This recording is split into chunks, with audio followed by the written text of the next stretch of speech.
อาคริสบุญมีตกลงมึงได้เฮ็ดมึงได้ล่วงเกินเขาอีหลีบ่โอ้ยก็ได้ล่วงเกินอีหลีหั่นล่ะครับอันได้ผิดไปแล้วผมก็ยอมรับผิดทุกอย่างครับเอาแสดงว่ามันยอมรับผิดแล้วบ้านนี้อีเตี้ยสิว่าจังไดบ้านนี้มึงสิปรับสิไหมหรือจังไดก็ว่ามาดูโอ้ยค่อยบ่ได้เสียหายหยังเอาไอ้ทิดบุญมีหันเราบ่ได้นอนน้ำค่อยมึงคือสิว่าจังสั่นเตี้ย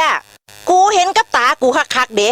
โอ้ยสิเห็นจังไดค่อยบ่ได้นอนอยู่นั่นเอามึงบ่ได้นอนอยู่หันมึงไปนอนอยู่สายสันค่อยไปก้านกบก้านเขียดพุ่นน่ะเกือบแจ้งพุ่นค่อยจังมา